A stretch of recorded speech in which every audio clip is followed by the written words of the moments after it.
Hello everyone. Now, in this video, we will learn to identify zero members in trust.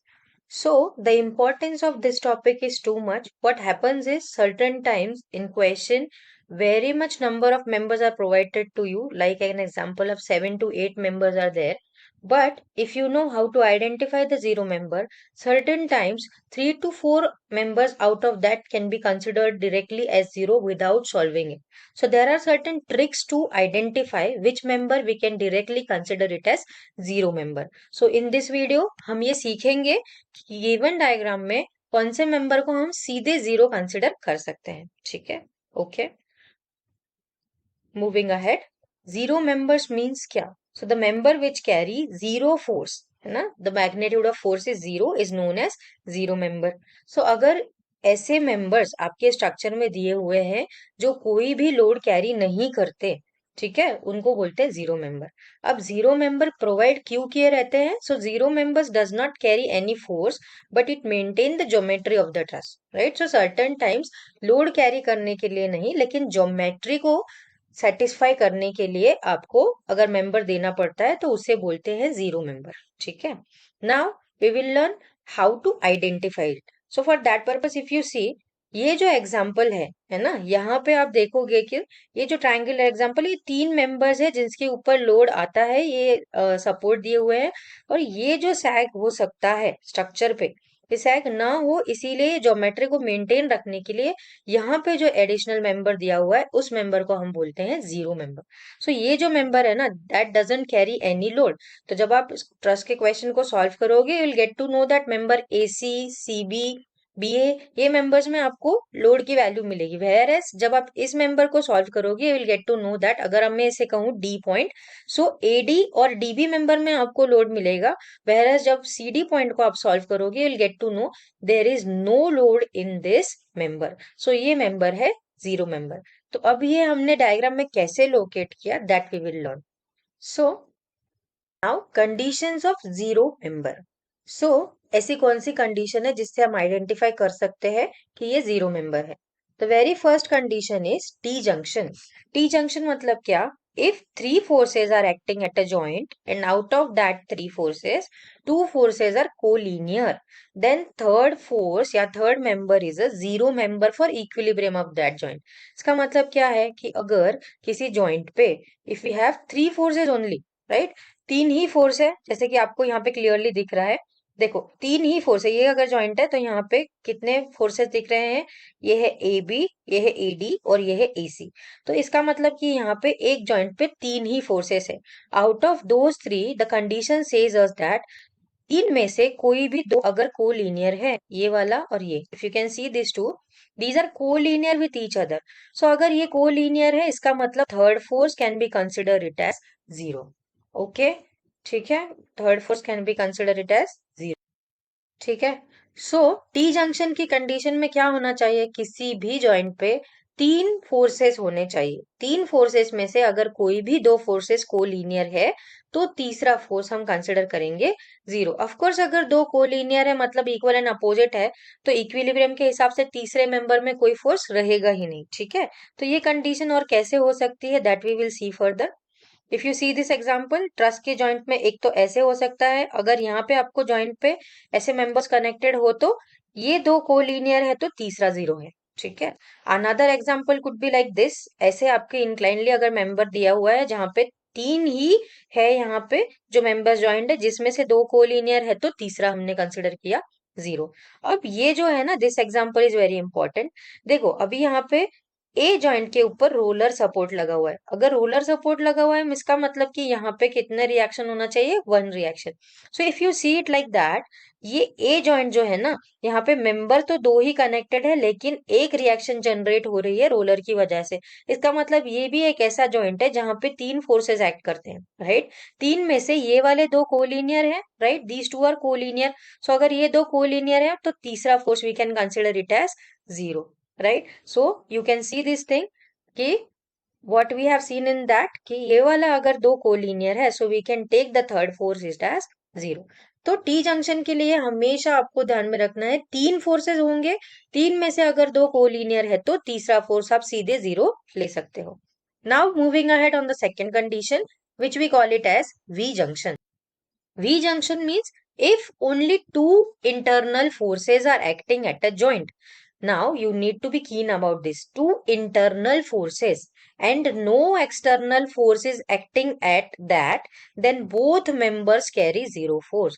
मतलब अगर ऐसा joint है जहां पे सिर्फ दो ही मेंबर है ना, इंटरनल फोर्स मतलब मेंबर, सो अगर सिर्फ दो ही मेंबर है, कोई एक्सटर्नल लोड नहीं है, कोई सपोर्ट रिएक्शन नहीं है, कुछ भी नहीं है, तो वो केस में दोनों की दोनों मेंबर में क्या रहेगा, zero force. So that condition also you can सी. अगर मैं कहूं कि ये एग्जाम्पल हमें दिया हुआ है, ठीक है, ये एग्जाम्पल दिया है, इसमें मैं कह रही हूँ कि वी जंक्शन मतलब ऐसे होना चाहिए जहां पे आपको एक जॉइंट पे दो ही मेंबर है, कोई एक्सटर्नल लोड नहीं है, कोई सपोर्ट रिएक्शन नहीं है, तो दोनों ही की दोनों मेंबर में रहेगा जीरो फोर्स. ठीक है. Now the example which you can C right now on screen, we will be observing one by one joint. So if we observe the joint A, यहाँ पे members कितने दिख रहे हैं, तीन. ये support कौन सा है, hinge, मतलब कितनी रिएक्शन हो गई, दो. तो ये जॉइंट पे तो कितने नंबर ऑफ मेंबर्स बने, पांच. तो यहाँ पे तो कोई कंडीशन जस्टिफाई नहीं होती. बी जॉइंट पे अगर मैं बात करूं तो कितने नंबर ऑफ मेंबर्स है, तीन, लेकिन रोलर की वजह से एक रिएक्शन आ रही है, राइट. तो इसका मतलब यहाँ पे भी आते हैं चार मेंबर्स. तो ये भी ना वी जंक्शन जस्टिफाई करेगा ना T junction.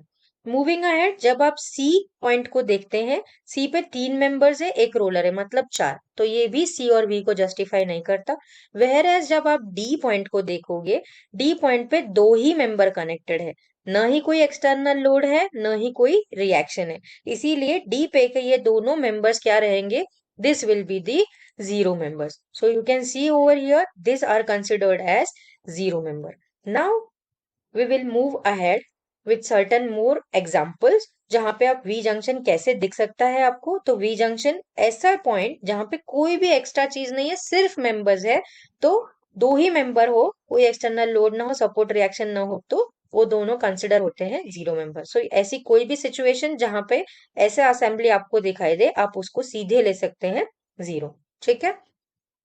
Now, I have added one example for your understanding.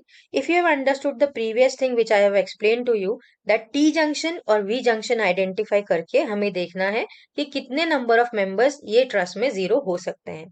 तो अभी जब आप इस ट्रस्ट को ऑब्जर्व करोगे, you can see the number of members are too much to solve, right? But if you know the trick to identify the zero member, आप इसमें के कुछ members को सीधे सीधे जीरो locate कर सकते हो. So I'll give you a few seconds time to identify how many number of members are zero according to you. Then we will locate it on screen. The basic will remain same. We need to check out for T junction. We need to check out for V junction. Okay? ठीक है? Okay. So we will check out for the joints where we can see clearly V junction and T junction. One by one we will move ahead. If we say for joint A, यहाँ पे आपको support और तीन चीजें दिखती है, इसका मतलब ना ये ए वी, मतलब ए पॉइंट जो है हमारा ना टी जंक्शन को जस्टिफाई करता है ना वी जंक्शन को, right. So one by one you need to check out for the joints and you need to check out whether it is making a T और it is making a V. So I will be locating the zero members now. So A के ऊपर हमारे पास है hinge support, so two reactions are there. J point पे हमारे पास है roller support, so one reaction is been added. Now for your understanding, I have shown this thing to you. At joint B, what you can see that a 20 kilonewton load is there, BC member is there, and BA member is there. So if you see this thing, this is making an T joint, right? So T joint के लिए क्या चाहिए था हमें, तीन forces, तीन में से दो collinear, right? So this has been justified over here, इसीलिए हम AB member को सीधे ले सकते हैं जीरो. अब आप अगर डी जॉइंट को ऑब्जर्व करें तो डी जॉइंट के ऊपर तीन मेंबर है जिसमें से दो कोलिनियर है, इसीलिए हम सी डी मेंबर को सीधे ले सकते हैं zero. Similar thing is there at E joint, फिर से तीन मेंबर है, मतलब टी जंक्शन जस्टिफाई होता है, so third member is considered as zero. Similar thing is there on H joint as well. If you see it keenly, तीन member है, तीन में से दो कोलिनियर है, तो तीसरा जीरो. Moving ahead, if you observe the joint I, तो is justify the V junction, है ना. अगर यहाँ पे कोई लोड दिया रहता so we can't consider it as V junction, but अभी यहाँ पे ना कोई एक्सटर्नल लोड है ना रिएक्शन है, तो इसका मतलब ये दोनों की दोनों मेंबर रहेंगे जीरो मेंबर. ठीक है. So this was the example where if you can see that 6 of the members are directly considered as zero members. So we need to solve for the rest of members only. 6 members can be directly taken as zero member.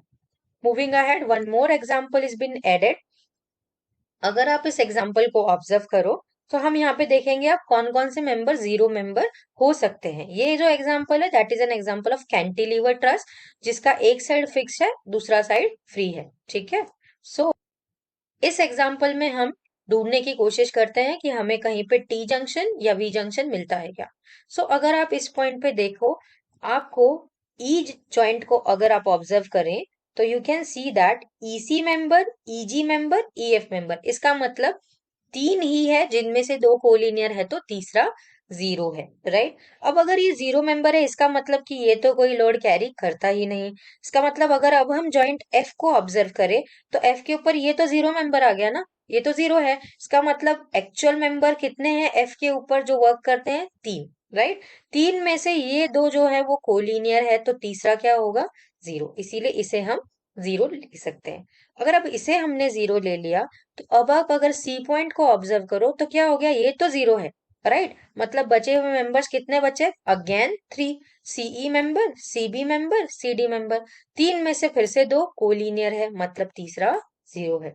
Now the same condition is been justified at point D. सो D के ऊपर अब तीन ही बचे क्योंकि ये तो zero है. तीन में से दो कोलिनियर है तो तीसरा जीरो है. So if you observe this figure, four members can be directly consider it as zero member. So this is the importance of zero member identification, where if in given structure you can locate the members directly zero, the number of members to solve get reduced. Okay, तो आपका question कम time में solve होता है and you get the precise answer for it. Thank you.